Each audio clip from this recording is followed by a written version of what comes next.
All right, so I'm over here today with a good friend of mine, Vannessa. I've known Vannessa for a long time. Vannessa Vasquez. What's up? What's up? Thank you for coming to the Make Shit Happen show. Yeah. And I appreciate you coming. So, Vannessa, you are now an actress. Yes. You've done pretty well. You were at, tell us a little bit about yourself. Tell us, how would you describe Vannessa Vasquez if you were describing her? Well, I like long walks on the beach. No, I'm kidding. I'm from Houston, Texas. You know, I was born in Galveston, but raised in Richmond, Houston. And now I'm an actress. I'm a writer. I'm a producer. And I'm just making shit happen. Making shit happen. That's it. That's how we're going to say it. Yeah. Make shit happen. Yeah. So, Vannessa, you were in a Hulu show, a series, right? Tell us about that. Well, I went out to LA maybe about 8 years ago, and you know it's crazy because a lot of people were telling me like, "Don't do it. You know, you don't have any credits. You don't know anybody in the industry. You don't come from like a famous family. You're not rich." And I was like, I don't care. Something is telling me I got to go do it. And so I went over there, and things. I mean, it wasn't easy the first couple of years, but after 2 years, I auditioned for the show, and I just felt like when I first saw it, I had to be a part of it. It was like the first time I saw American Latinos stories being told in an authentic way. And I was like, man, I got to be a part of the show. I don't care if I'm the janitor. I don't care if I'm the principal. I'll put on some like a wig or something. But I kept trying. It was crazy that like I saw the casting director at a FedEx and I was printing out my headshots, and I did the typical stereotypical actor thing where you pull out your headshot. It's like, hey, I'm an actor. So I did that because I wasn't used to that LA life. I didn't have that ego. I just had a drive. You know, I needed to get it done. And so I told her, I gave her my headshot. I was like, hi, my name is Vannessa. I'm from Houston. You know, if you got anything coming up, I know you do East Los High. She's like, oh yeah, yes, thank you, Vannessa, you know. So she brought me in, and I auditioned for it. It took about 3 months until I finally got cast, but it was an amazing experience. It was just awesome. You know, I didn't expect to have that success so soon. So did you join from the first season of East Los? Well, they did. The first season was like a web series. They didn't even know what it was going to be. So they created a whole season beginning to end. They finished it off, and it turned out to be a hit. Then Hulu saw it, they caught on to it, and they were like, we want to invest in this. We want to make it one of our original shows. So they revamped the show. They started new storylines, and they did a whole new cast. And you were on the Hulu series? The Hulu series, yeah. Were you on the web series also, or no? No, I wasn't in the first season that helped launch it. So you said you went to LA without knowing anyone? No, I knew like one person, and that person barely even talked to me. I was like, really? I don't care. I'm gonna figure this out. So what made you go to LA? I think it was like the first time in my life where I really had to put myself first. You know, I really had to follow my dreams. There was just like something inside my soul that just kept yearning, that was like, this is something that you have to do. And no matter, it's like every avenue that I took, everything that I did, I wasn't at peace. Something always went wrong. And I was like, I just finally gave in. And I said, I don't care what anybody says. I'm doing this. I'm doing this for me. This is something that I feel like I have to do. And I went over there. Everybody thought I was crazy. I thought I was a little crazy. But, you know, I did it. So you know, I've known you for a long time. I don't know if you remember, but I think I've met you first time at Taco Milagro. Oh my God, Taco Milagro. That was remember? the place. I mean, I think you were going to U of H at that time, right? Yeah, we used to kill it on the dance floor. Yeah. And then met you over there, and you were going to U of H. And then, I mean, I've known you for a while. So I know some of the stuff, and you know, I would like to talk about it. So you went to LA, but I know you were in a committed, long-standing relationship, right? Yeah, I was in a very serious relationship before I did. And it was kind of challenging because I knew this person for so long. And you met him in college when I met you in Taco Milagro. No, we actually met in college. No. I said you met this guy when I had met you at Taco Milagro, because I remember you talking about that. Oh, okay. Yeah, maybe. But I think you had a class with him. Yeah, I did. I went to college, and I thought this person was like the love of my life, you know, and I really cared for him deeply. And I just did everything that a normal, or what we consider normal, traditional to be, right? That you go to school, you graduate, you get married to the person that you love and you want to be with. And I just felt like I followed the formula, you know, that of society, that my family, that friends, the expectations of a female. And I realized that that wasn't the plan for me, that I realized I wasn't happy. And then one day you just said, fuck it, I'm one leaving. day we decided that it wasn't working out. We had different dreams, we had different goals, and we couldn't find compromise. And so unfortunately it was a really hard decision, but I had to really, like I said, put myself first for the first time in my life, and really figure out what is it that I truly want, and have I really followed my true authentic self, my true dreams, or have I just kind of been going along with the expectations of society? So you grew up in Houston. Had you ever been to LA before you moved over there? I had been over there once, just for a screening of a film that I did, but it was only for a weekend. And it was really cool because we went to Universal Studios and we had the screening there. Nothing ended up happening with the film. I think they got an offer, but the investors didn't go forward with it. But that was the only... You did a film while you were in Houston? In Houston, yeah. Okay. And it was like a short film? Or? It was a feature film. It was my first feature film. Okay. Yeah. And then you decided things are not working out with this long-standing relationship. I need to start thinking about myself, and I'm just gonna go to LA. Is that what happened? Sort of. Did you tell your mom or anybody? Did you tell anyone I'm leaving, or did you prepare somebody? Did you call somebody? I think I just told my family. I was like, I've done everything. I went to college. I got married. I did everything you guys always sort of wanted for me to do. And I thought that's what I wanted to, but I'm not happy.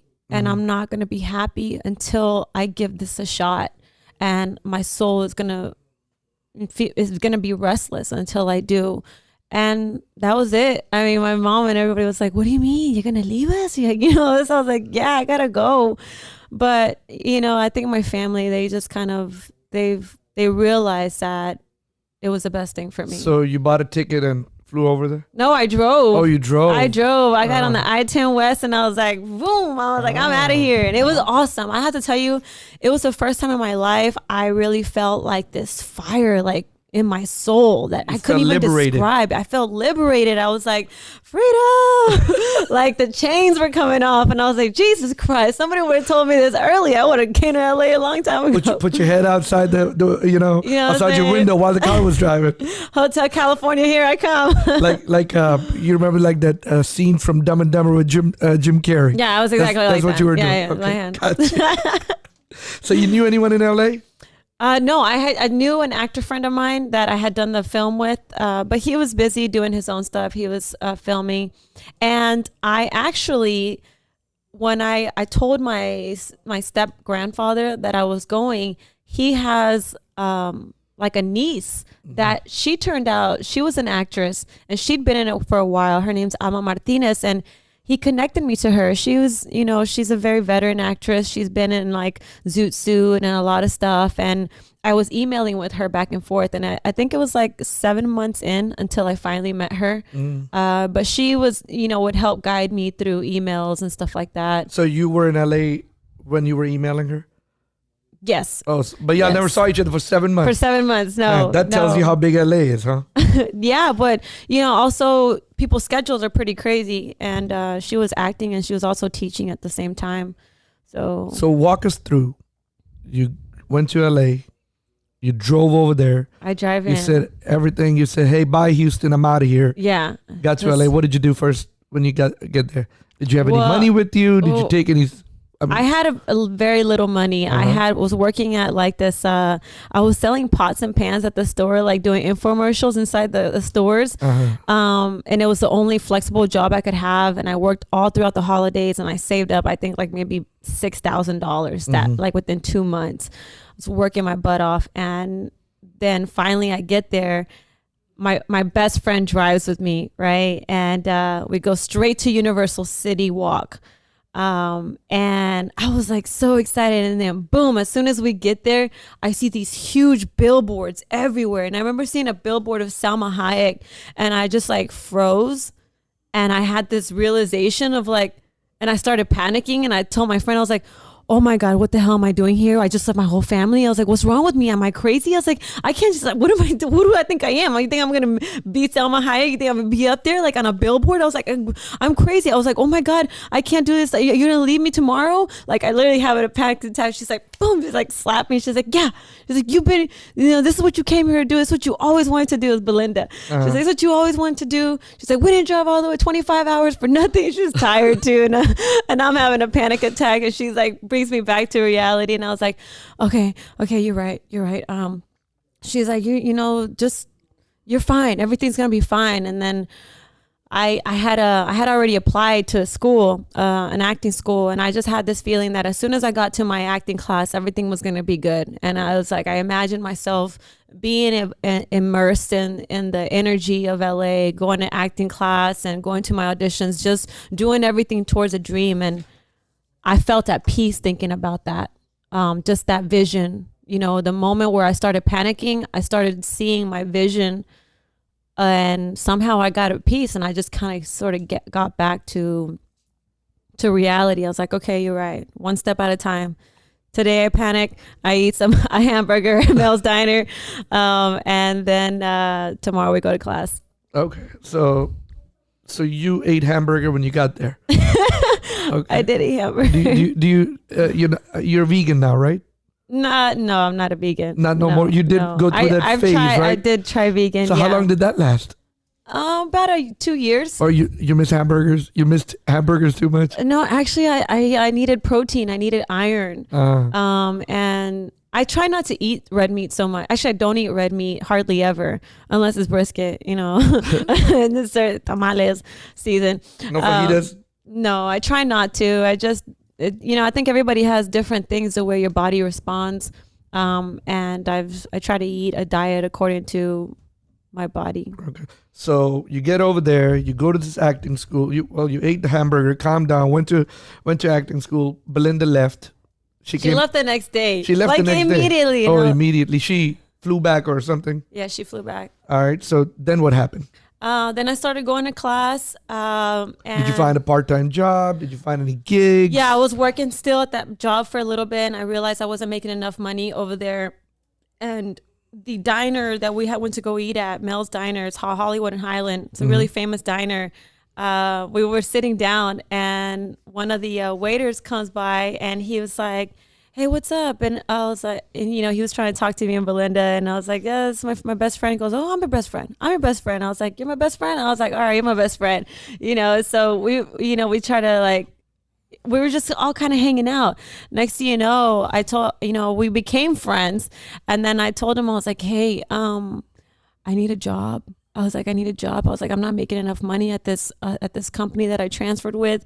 And he was like, well, come through Mel's Diner, and I'll get you a job here as a bartender or waitress. And I was like, okay. And man, that was a big ego hit, because they made you wear these funny 50s hats and clothes and stuff. And I was like, how am I going to be a college graduate running around in my Mercedes and going to work at Mel's Diner? I was like, okay, chill, Vannessa. You got to make shit happen. You know what I mean? And so I stuck it through, and I was making pretty good money, actually. At Mel's Diner? At Mel's Diner, right in the center of Hollywood. So you were basically just like a typical actress. Went to LA. Worked at a diner. Worked at a diner.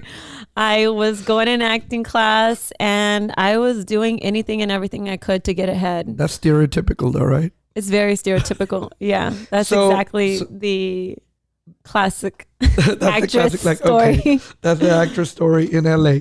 She was working at a diner, yeah. So tell me, how many movies or short films or shows have you done? Sitcoms? I haven't done any sitcoms, but I've done, I think that after the first year, I was like the second year I was there on my own. I booked maybe 3 feature films. 4, actually. that next year, 4 feature films, and they've all had their run throughs through Amazon, Netflix in their time period. And then right after that, I was doing a bunch of independent films, and then I got booked on East Los High, which I was on till 2017, from 2014 to 2018 actually. So how many seasons does East Los High have? It has 5 seasons, years, and you were one of the lead actress in all 5 of them. Yeah. Now, what?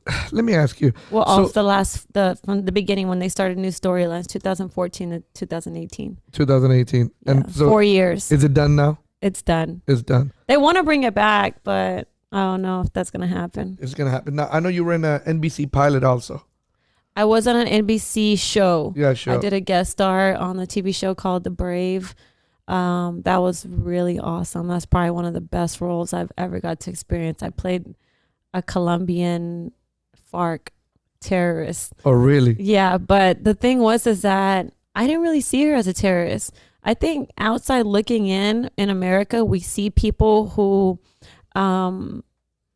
have gone through a lot in their countries, and the moment they decide to rebel, and yes, unfortunately they do it in a very negative way where it hurts a lot of people, but oftentimes we don't take into consideration what our country is doing to other people, right? And I think that for me was very eye-opening in a way of like understanding and being compassionate with other countries, and really trying to dive into the lifestyle people had. So I don't know, for me as that character, I thought I was doing it for my country, and I could see how people literally take other people hostage for the sake of survival. And then they made me shoot a gun. I didn't like it because my back started hurting because it was so heavy. I was like, I'm not used to these things.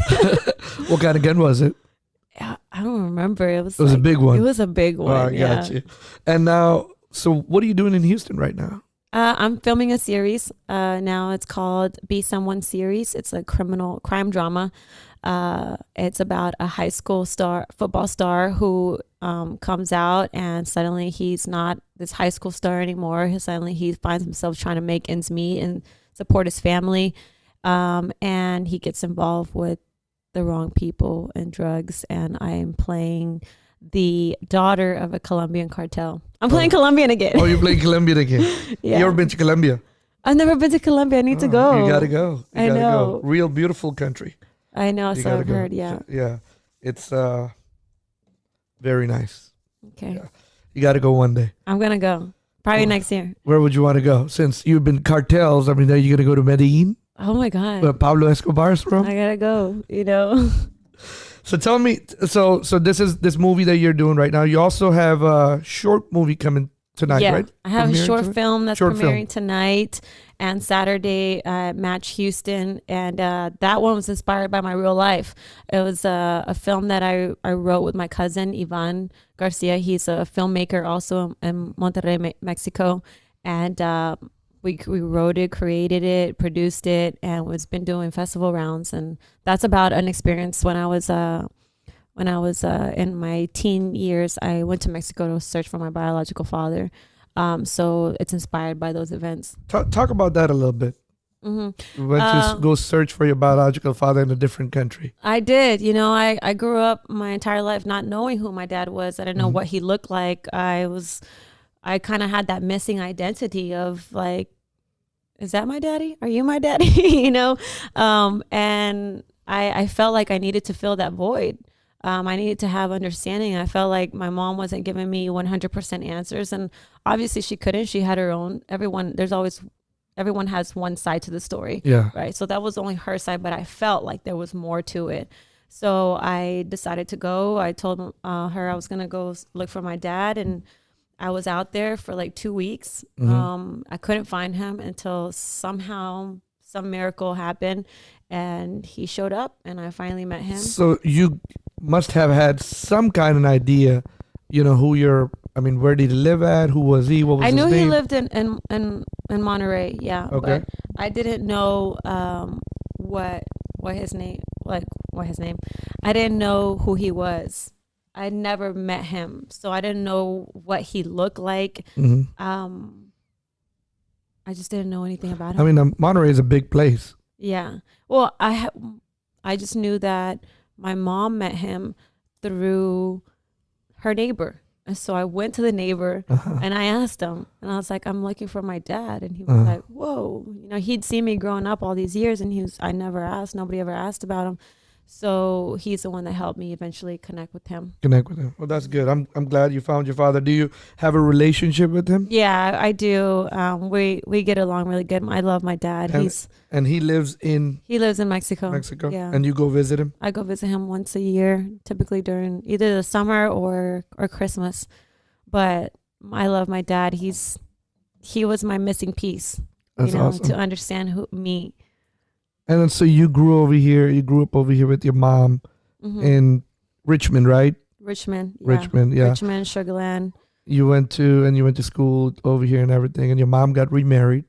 My mom got married for the first time. Oh, married for the first time. Yeah, she wasn't married to my dad. She wasn't married to your dad. Okay. No, she went off and got you. We got you. No, she just ran away with him because she was in love, and they didn't want them to be. It's a forbidden love story. It's like another story. Romeo and Juliet story. It is basically. You should write a book about. I mean, you should write a movie about that. I am actually. That's one of my next projects. That's one of your projects. Yeah. And who's gonna be the girl who goes look for the father? Oh, I don't know. So when you see these roles, or if you get something. And I know you established yourself at least a little bit in LA, but if you get something, okay, hey, you know what, can you do a role? How do you select? How are you being selective about what role are you playing and what are you not playing? Well, a lot of times, yes, I'll have to say no to certain roles, right, that I don't feel are in alignment with my soul. I don't know if that makes any sense, but that's really hard. It's just typically a lot of times roles that exploit women, or that are just making us be seen in a negative light. Gotcha. I think as minorities or as ethnic people, our stories are still being told properly in an authentic way, and we're struggling to find that voice. But at the same time, yes, we need to work. However, making sure that we work without perpetuating another issue, that's always a dilemma of having to find that balance of like, okay, I need to do this work. I love this work, but it's also perpetuating this. It's like, how far can you really push it? But I've also been writing. That's also why I've turned into a writer and producer in order to help get more of our stories told authentically from our voice. So you're writing strictly movies? 4 movies? I wrote 3 TV series, and I wrote a movie. Okay, so what was did it ever film the? They're right now. I'm pitching them. Okay. Well, one of them, I helped produce a series that I didn't write, but my friend wrote it, and it's called Border Patrol Comedy. And that one we're also doing festival rounds with it. And it's basically like a Reno 911, but for Border Patrol agents. And it's super funny. We're really proud of it. We're taking that out to pitch early January. I know you did a stand-up comedy one time. I did. I did it for like 2 years. You did it for 2 years? Yeah, I just saw the post that you had done for the first time, a stand-up comedy. How did that go? It was awesome. I kind of did it just because I wanted to challenge myself as a performer. And I was like, man, I've taken every acting class possible. I did improv, I did drama, I did comedy, I did sitcom. And then I just, stand-up comedy is one of the hardest things, and nobody will ever do it, and they stray away from it. And I was like, I'm going to do it. I'm just going to do it. I'm just going to put myself up there. If I fail, I fall flat on my face, then I do, but at least I tried. Well, that's awesome. And I just put myself out there. It was the scariest thing. And I was like, what the hell am I doing? But my first performance, man, I had so much fun. It actually came out pretty good. So what made you stop doing it? It was taking a lot of my time in regards, you have to rehearse a lot. You constantly have to be writing. You have to be in open mics like 3 or 4 times a week, if that, sometimes even more. So it's just something I've done it. I'm going to move on. Yeah. I mean, there's always I know how to pick it up if I need to, if I want to later on. However, right now I felt like I needed to really focus on storytelling. I needed to focus on my acting. And so, you kind of have to prioritize your time. So who do you look up to as another actor or actress? I mean, is there somebody you say, you know what, I like this person, I like this actor, this actress, I like the way I like their work, would like to do some things they do? Yeah, a few of them. I think as I've been in this industry, I've learned to have respect for a lot of the Latina actresses. Okay. I understand the struggle of what it is. And yeah, you could look at them and say, oh my God, they are so pretty. They probably just got there because they're beautiful. But no, they've gone through a lot. And I really respect each one. Like I look at Jennifer Lopez and how she's been able to master her craft in different areas and how she's such an entrepreneur. I really admire Eva Longoria for being executive producer and director of things that she's done. That's what I feel like my world is going into. That's my dream, to have my own production company and produce my own content and films, and whether I star in it or for other people, that's what I want to do. But as far as like roles I've taken on, I think like Penelope Cruz, I really love the depth, the intensity of her work. And I really admire her craft, and I've loved the films that she's chosen, from like drama to comedy, and there's always like a little mix of everything. Yeah, I mean, I just admire a lot of them. So does someone say that you resemble any actress? Yeah, I do. I mean, I get, people always tell me that like if Salma Hayek and Penelope Cruz had a baby, I would be their baby. I was gonna say that too. So and I mean, I love Salma Hayek and Penelope. Yeah, I love Salma Hayek too. Like I met her once, and she just has such a incredible soul. Like you just tell, she has a very motherly, nurturing, and caring like spirit, and you just want to hug her. So you ever met Penelope? No, I haven't. You haven't? No. What about Eva Longoria? I met Eva. Yeah, What I've met Jennifer Lopez. They all have. I just wonder how Jennifer Lopez is in person. Super nice. Yeah. I mean, she was really she looks sweet when so I met nice her. She's so nice. She's like, hi, like, and Eva Longoria was like, what's up? Texas, like throwing up Texas signs. And so everybody was nice. Well, yeah. That's good. And I know you met George Lopez one time, didn't you? Yeah, it was funny. I was just thinking about George Lopez. We've hung out a few times. He's like my friend. Yeah. I got his phone number. We text each other, be like, what's up, G-Lo? He's cool. He's really cool. Yeah, he's really supportive. When I first did my first stand-up, he actually messaged me on Instagram, and he was like, welcome to the family. And I was like, I'm accepted. Well, I mean, he's one of my favorite comedians, so that's good. If he sends you a message, welcome to the family, must mean a lot. Yeah. Especially from a legend like him. For sure. So tell me, what is in near future for Vannessa Vasquez? Well, like I said, right now I have, I'm pending on some projects that I can't really talk about, but hopefully I'll get some answers soon.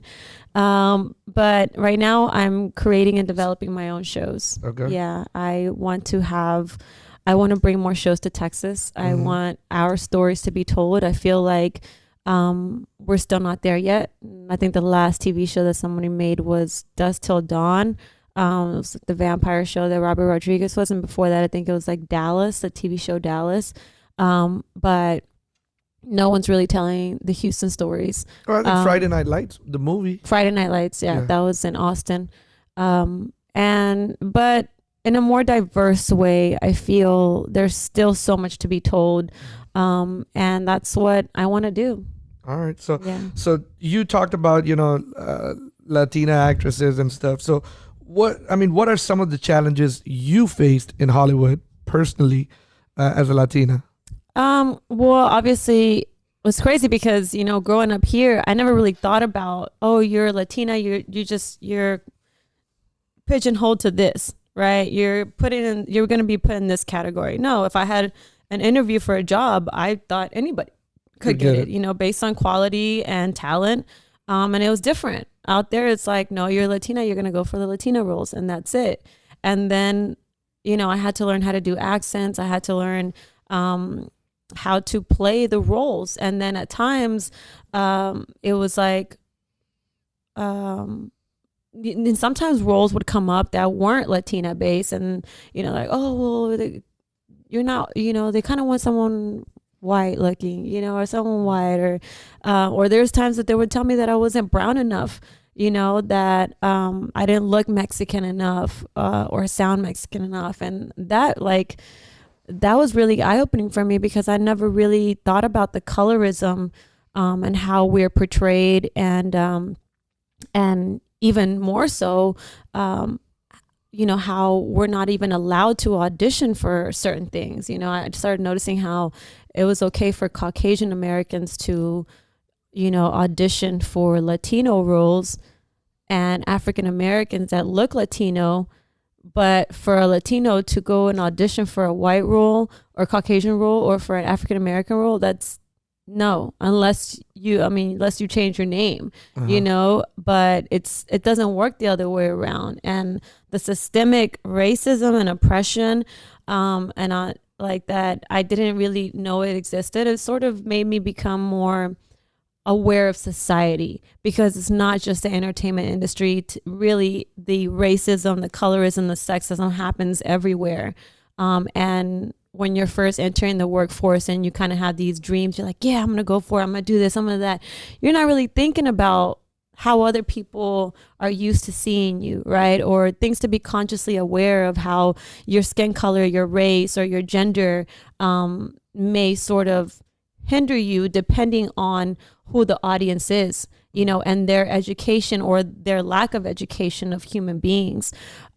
So, you know, really having that understanding, that conscious awareness of who I am, you know, how I have to manage myself, how I have to educate people about me, and how I also have to be respectful of other people, right? In regards to racism, sexism, and colorism, right? Because it works both ways. As Latinos, I think you're never brown enough, you're never white enough. And, you know, and we're always kind of like, you know, bouncing back and forth of the stereotypes.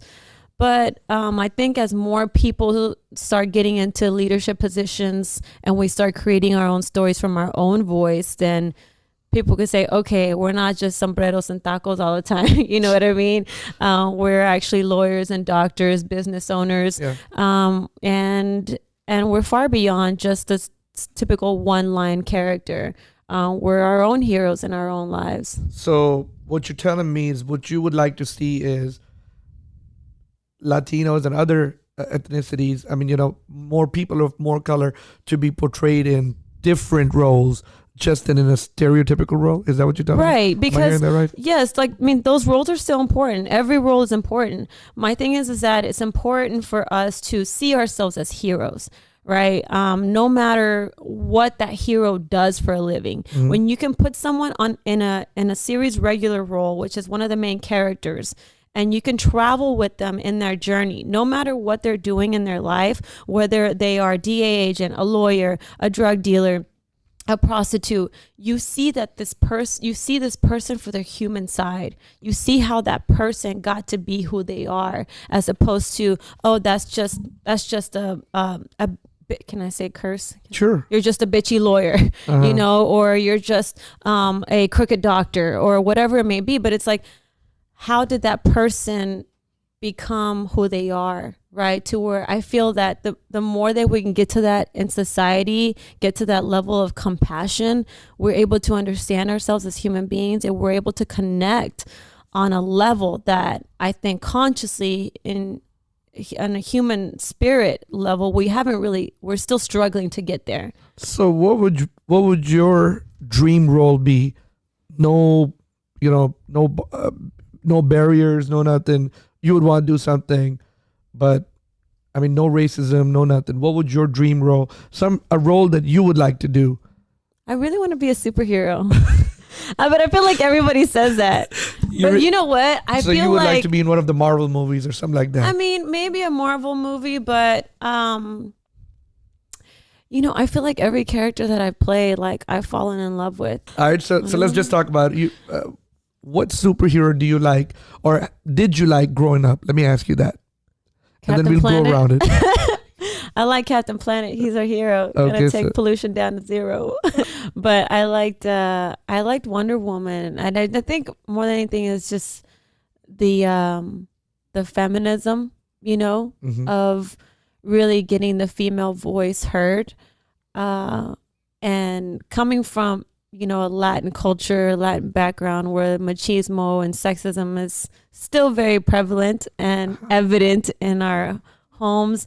Really trying to get men to understand where we're coming from, and also as women to sort of feel like we can do anything, right? And feel like we're respected and heard. I think that's my.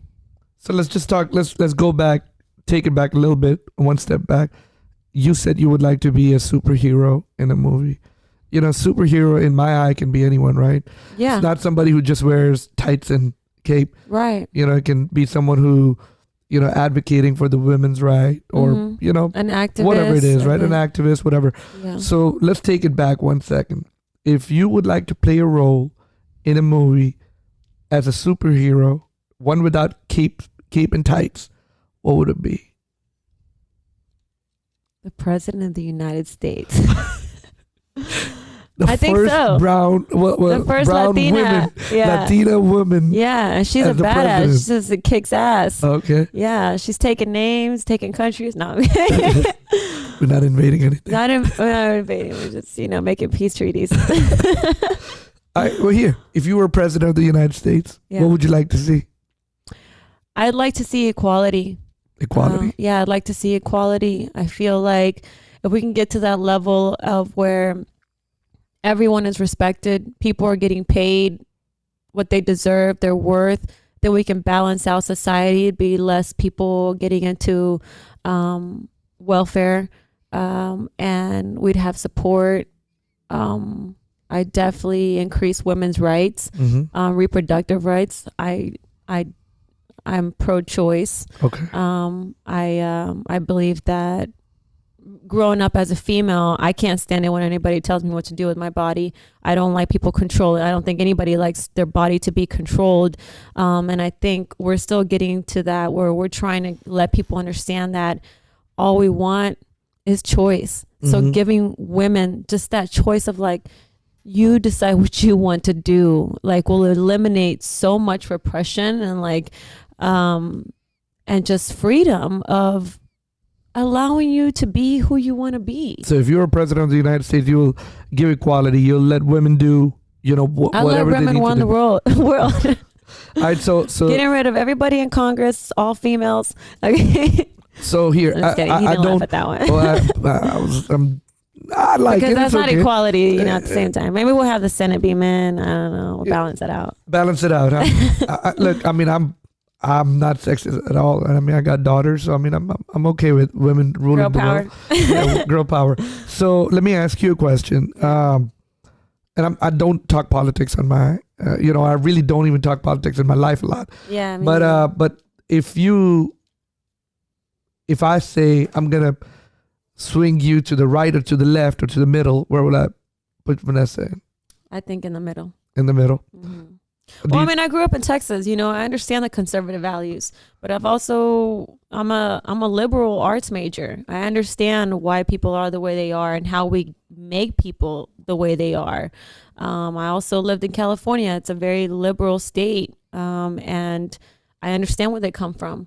So I think it's just a matter of really listening to each other and how we can take each other's perspectives and say, yes, you're right. And yes, you are right too. Now, how do we find the common ground that is more prevalent into what's happening in society in order to move forward?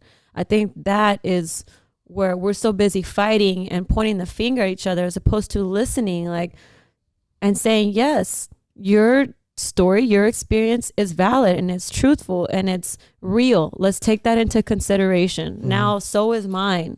My concerns are also real. Now, how do we work together to find that middle ground.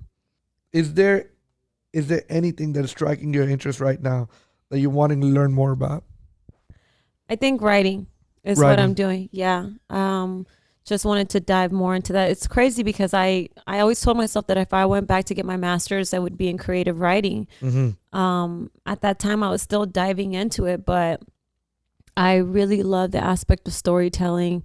And it's just, I don't know, the characters just kind of come to me. They naturally, I love hearing other people's stories and turning them into a story, and the structure of it, in order to create something that's captivating and moving. That's something that I'm focusing on right now. As a young actress, someone who was working at Mel's Diner, right? Mel's Diner, taking acting classes, someone who's listening to you out there, someone of color, and they say, you know what, I want to be an actor or actress or whatever. What advice will you have for them? Do anything and everything possible to make it happen. Seriously, like, get into an acting class, do your research, go online, look at the agencies that you want to be in, and Google how do you get into that? Call them up. What do I need to do to get into that? Email them. Write your own stuff, create your own stuff, network with people as much as possible as other actors that are also coming up. Create your own content. And more than anything, never give up. And when you feel like you want to, just know that's the moment where something is around the corner. And you just it's persistence, and determination. And you have to understand your why.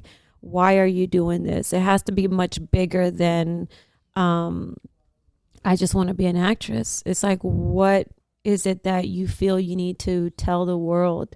What makes you unique that you feel also connects to the universe and everyone else? So, you know how sometimes someone asked me this the other day, and they're like, matter of fact, I was having a discussion with somebody else, and nowadays on Instagram, everybody's like, be your own boss, achieve, dream and you can achieve, stop building someone else's dream, build your own. And they were asking me, do I think everyone can be a businessman or an entrepreneur? Because that's what I do. I'm a businessman. And I mean, my point of view is a little different, right? I'm like, yeah, anybody can do whatever they want to do. I just don't think everyone has the discipline to do to become a big entrepreneur or a businessman or to be a successful. Some people need structure. Some people need some set of rules. Yeah. So as an actor or actress, can everybody or anyone be an actor or an actress? Is there something needed? I mean, is there something that they got to have within them to make them a good actor or actress? Besides what you said, like, I think you just need to have a will. Because every person has a unique soul, a unique essence that you bring to a specific character. And I never deter anyone if they say, I want to be an actor, and they don't have an experience. I'm like, well, get to work. You have that desire, that flame, like, ignite it, set it on and keep going. However, I read something recently that really struck me, and it was in a book. I can't remember which book, but talked about how the same thing that you're talking about, everyone's pushing towards, be your own boss, do this, do that, be a leader, go all this is like, but oftentimes being a leader or just being a stay-at-home mom, or just, being a janitor, whatever you do, or you're working for somebody's business, you can be a leader in any aspect of a career. Doing your best always, knowing how your work contributes to the bigger part of the company, of your family structure, of your children. Like, you don't know if that stay-at-home mom is nurturing the next president of the United States, you know, or the next big rock star. And how is it that she's waking up every morning, being the best mom that she could be, listening to her children, picking them up from school, providing them with everything that she can. And also the father, you know, how are they being the best examples, the best leaders for their home, right? That's their own entrepreneur life, right? Their own take on the world. And how is that person that works at an office job, right? How are they contributing, feeling like their energy, their attitude is affecting the rest of the work environment, that is elevating everyone else? Because typically, you know, you come to work a lot of times 9 to 5 and you spend so much time with people. Yeah. You don't know how your attitude, your way of being, how, you know, you doing your work so good, and then also may inspire somebody else to do that, or just your positive attitude at work. How is it that you're influencing your fellow colleagues and the rest of the work environment, the energy, the spirit of it, and just knowing that no matter what you do, you have a huge impact, whether you realize it or not. So whatever you do, give 100%. Give 100%. Do your best. Be your own boss in that way, where you're handling yourself. You're your own boss in a sense of like, I got my emotions. I got my job. I'm going to take care of this task. I'm going to be the best leader. This is my business that I'm giving to this company, you know, or I'm being the best mom possible. I'm giving the, you know, my business. I'm going to be the boss of my world, you know, handling my emotions to where when people come to me, I'm the best mom, and my kids are leaving. They're like, man, my mom's awesome. Exactly. You know? So if someone is listening out there, they want to be an actor, actress, or whatever they want to do, the best thing to do is just to make sure they give it 100%. Yes. Be the best at what you do. Be Yes. an actress, be a mom, a office clerk, whatever it is. Just be, I mean, and I agree with that 100%. So tell me, if someone is out there listening to you and you say, hey, listen, you know, I did this and you can do it too. And, you know, you need to stop using excuses about, you know, doing this and doing that, and to overcome some of the challenges. Do that in like 10 words for me, if you can. What would you really tell them? I mean, how can they get their ass off their sofa and just go out there and do it? Because you did it. You went to LA not knowing anyone. Yes. I would say be honest with yourself. Be honest with yourself. Be honest with yourself. Be true to yourself. Be true to you, and have faith in you. I like that. Have faith in you. Vannessa, if today was the last day that you will be here, okay, what message would you give to people? This is the last day you're gone. Sure, made me cry, Sam. This is the last day you're gonna be here. You can record a message for the rest of the world to hear. Someone might find this message 5 years from today, 10 years from today, and you give them, you leave 3 words of wisdom or 3 sentences. What would they be? I would say listen to each other more. Listen to each other more. Yeah. All right, that's one. I would say learn how to love yourself. Okay, so learn how to love yourself. Listen to each other more. Mm-hmm. Number 3. And follow your dreams. Follow your dreams. Powerful. Listen to each other more. Listen to each other more. Love yourself, and follow your dream. Mm-hmm. And so those are 3 messages that you would like to give to the world if something happens. Tell me about your. I know you come over here. You told me that you went to the World Series game. You want to spread the love to, you know, with your family, your cousins, and everything. How important is family to you? Well, family, I think we hear a lot, is everything. Supportive family. Let me just reiterate that, clear that out, because I feel like I feel, one thing being in Los Angeles for almost 8 years by myself, I feel like I missed out a lot of family time. And oftentimes we think we have these dreams and we have these goals.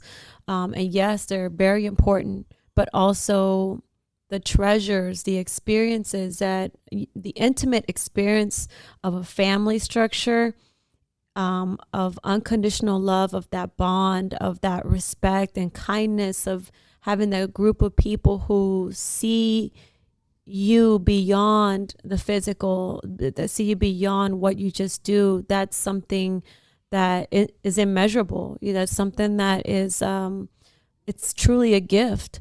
You can't buy that. Those are gifts that life just sort of structures you with, that support, that energy, that unconditional love that we all need to fuel ourselves, to give. I think we're loving beings at our core, and we want to give and receive love respectfully. And I think making time, from what you're doing to also give back in that sense, right? Or share those moments and those memories that make you feel alive. That's really important. However, like I was saying, that even with family, though, having this understanding of that, yes, family is love. However, not everyone in your family will always be supportive. Not everyone will treat you the way you want to be treated. But also learning compassion, learning love, learning how to set boundaries with love and respect. I think those are things that we sort of learn how to do within our family structure. And I think the dynamic of family is where we grow in our relationships. Where can people who are listening to you, where can they find you? Are you mostly on Facebook? Are you on Instagram? I'm on Instagram, Facebook, Twitter, Snapchat. Everywhere, huh? Tell us where can they find you on Instagram? Vannessita V. Vannessita, Vannessitav.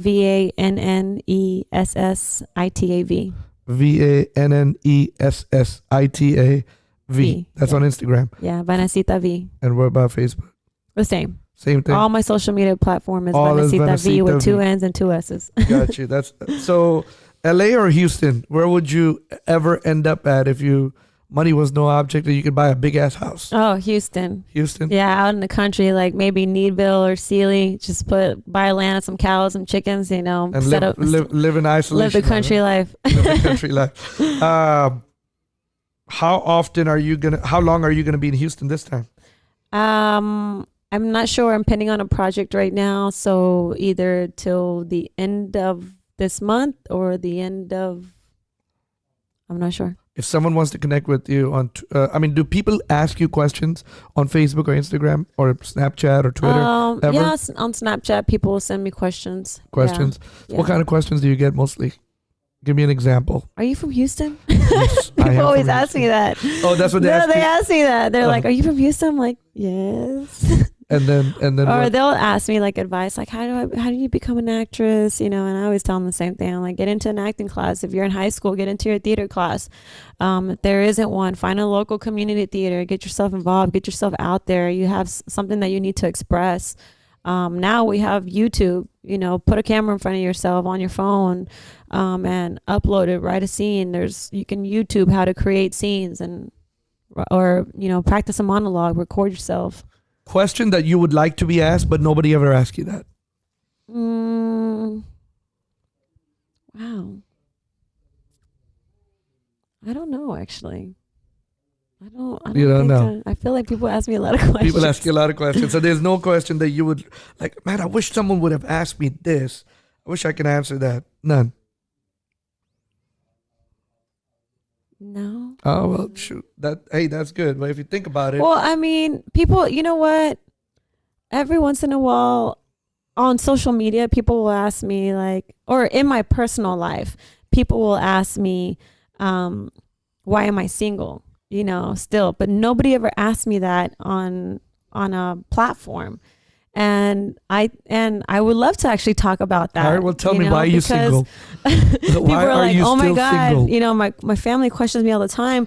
But I feel like what we do as actors, it's a very up and down thing. We're never really in one place. And one thing that I had to learn how to do is be on my own a lot. And I had to truly learn how to love and depend on myself and the universe without anybody else. And I think once you get to that aspect of like, you have to find love in the world, and you have to know that love comes from you giving. Like the energy of love is just a matter. It's just an energy that you can recreate anywhere. Intimacy is different. But I had to truly learn how to find love, you know, and how to create the love within myself that you sort of, you know, and I don't know if this is a good thing or a bad thing, but I feel like it's a good thing to where I don't feel dependent on it. You know, I don't no longer feel like I have the pressures of what I used to have of like, you need to hurry up and get married. You need to do this, you need to do that. I'm more of on this journey of like, I'm on an adventure. That's how I feel. And I feel joy and I feel happiness and I feel freedom and I feel love all the time. And people don't understand that. They have a hard time grasping that I'm actually happy and that I actually feel like life is amazing, you know. And if I see a family and they're happy, I'm so happy for them. That's their dream. They're finding love in that structure, but that's not the only place that and I try to, you know, explain that because there's some people I feel who are locked into families that aren't happy just because they feel like, well, this is where love is supposed to come from. This is where I'm supposed to be. It's like, no, actually love is everywhere. And yes, when people are single and they're having a great time, like they can get up and go work on a project. You can get up and I can get up and go to France for a while. I can find a boyfriend for like a month or two, you know, if it works out forever, if it works out for the experience, then I respect that human being. You love yourself so much and you respect yourself so much that you learn how to love and respect other people. So you're not burning bridges, you're actually creating beautiful life experiences. I always say that you have to be happy. You have to be happy first. Yeah. Before you can make other people happy. Right. And somebody can either be single, can be happy single, or you could be happy in a relationship.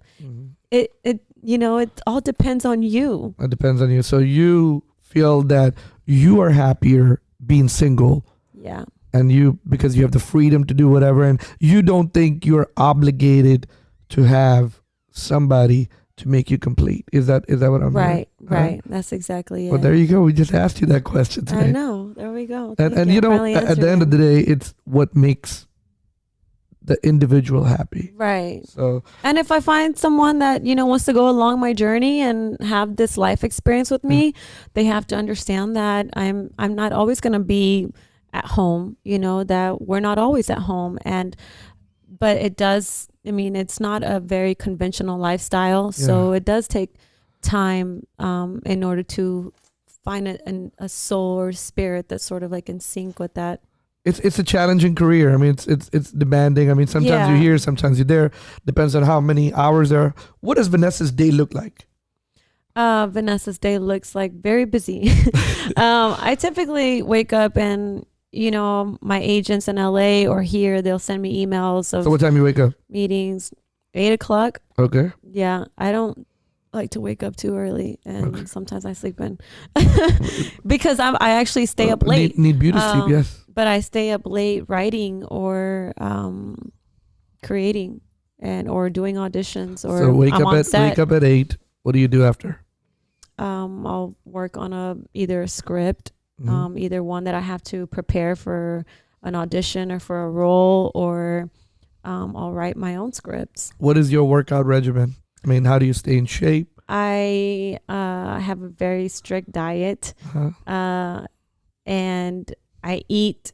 I I try not to eat so much sugar. Mm-hmm. And I work out. I do cardio a little bit, but I mostly do strength and conditioning, some yoga. I have to meditate. I feel like I can feel when my body is telling me I need to set my ass down and just like breathe. Do you use an app to meditate, or you just meditate? I mean, you're to the point that you just sit down, close your eyes, breathe in, breathe out, and I typically I can do it on my own, but I like to use hertz, frequency hertz, like 528, 432 hertz. I'll put them on, and they basically help your spirit align into a certain more positive frequency. So how does someone get on the frequency? On YouTube, if you Google like 432 love hertz or HERTZ. Yeah, hertz. Meditation hertz frequencies. You'll see that they'll pop up, and it's basically the frequency of love. And so as you're hearing that sound, that vibration, love has a certain vibration. So if you're in anxiety, most oftentimes anxiety is fear. So if you're vibrating at a certain fear vibration, a certain hertz, then that hertz will, when you put on your headphones, it'll help you get back into that love and peace and calm alignment. Yeah. How often do you meditate? Maybe like 3 or 4 times a week. Awesome. Yeah. Is there a book in Vannessa's futures since you like to write? Yes, there is. There is. There all is. right. Yeah, I've already been working on it. On one? Yeah. That's awesome. Well, you just got to do one. I just got to do one. Then you can do the second one after that. Yeah. You got to worry about the first one first. Right. What kind of is it? Is it It's like my life story. It's a life story. Yeah. It's more like a more detailed. All the juicy secrets. about you. About things that I've gone through, that I've had to overcome in my life that I'm still processing, and that I've yet to discuss. Vannessa, I want to thank you for taking the time from your busy schedule. I know you got a premiere tonight. I do. Am I late? Thank you so much. I don't know what Thank you for coming. All right. Thank you. Thank you.